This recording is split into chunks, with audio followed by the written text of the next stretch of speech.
du nom, el-ism.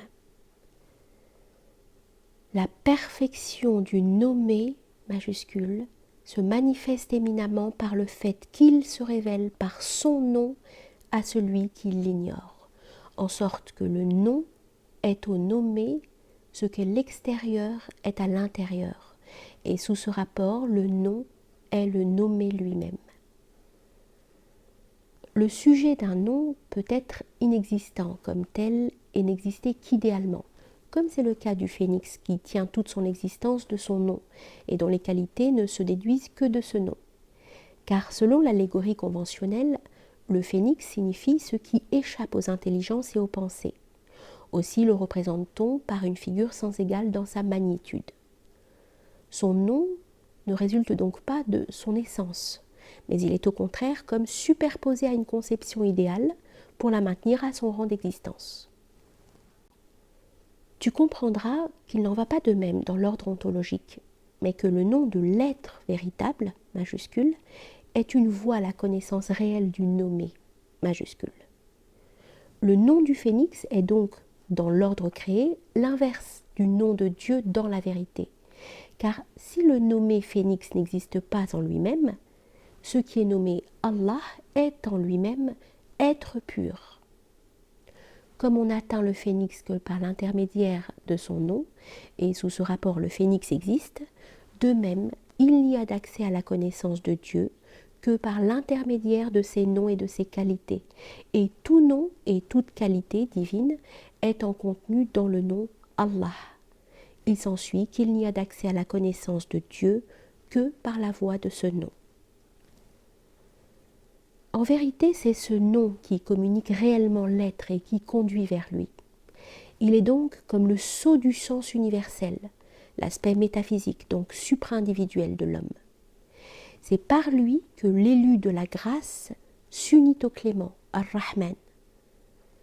Celui qui regarde les traits du sceau est avec Dieu par l'entremise de son nom. Celui qui les interprète est avec lui par l'entremise de ses qualités. Et celui qui brise le sceau, transperçant ainsi la qualité et le nom, est avec Dieu par l'essence, sans que les qualités divines lui soient voilées. Dieu a fait de ce nom le miroir de l'homme. Quand celui-ci mire son visage, il y reconnaît le sens de la parole sacrée, le hadith Qudsi. Dieu était et nulle chose avec lui. Kana Allahu wa la shay'a ma'ah.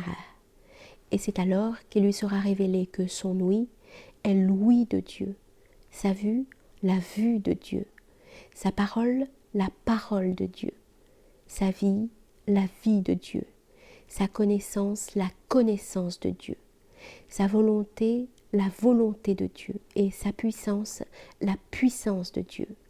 Tout cela par voie d'union.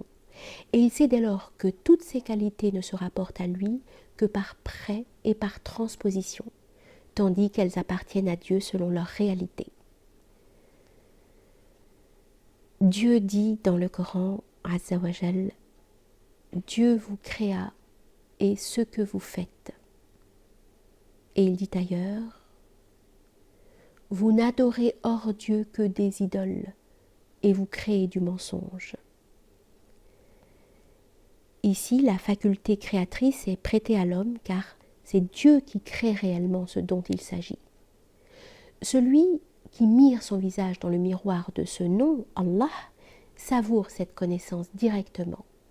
Et il se peut qu'il atteigne d'entre les sciences de l'union, al-Tawhid, la connaissance de l'unicité, al-Wahidiyya. S'il parvient à ce degré de contemplation, il répondra à ceux qui adressent une demande à Dieu, car il est devenu le lieu de manifestation du nom divin. Ensuite, il s'élève des ténèbres du néant vers la connaissance de l'être nécessaire, et que Dieu le purifie des contingences par la révélation de l'éternité. Il devient le miroir du nom divin, en sorte que lui-même et le nom sont comme deux miroirs confrontés et se reflétant l'un l'autre. Et si quelqu'un parvient à ce degré de contemplation, c'est Dieu qui répondra à ceux qui lui adressent une demande. La colère divine sera sur ceux qui évoquent sa colère, et Dieu sera content de ceux qui s'attirent son contentement. Et il se peut qu'il atteigne d'entre les sciences de l'union la connaissance de l'unité, qui, elle, implique toute autre connaissance. Il y a cependant entre cet état et le dévoilement de l'essence même une différence subtile qui consiste en ceci que le contemplatif atteignant cet état ne lit que le Furqan, tandis que le connaissant de l'essence lira tous les livres révélés.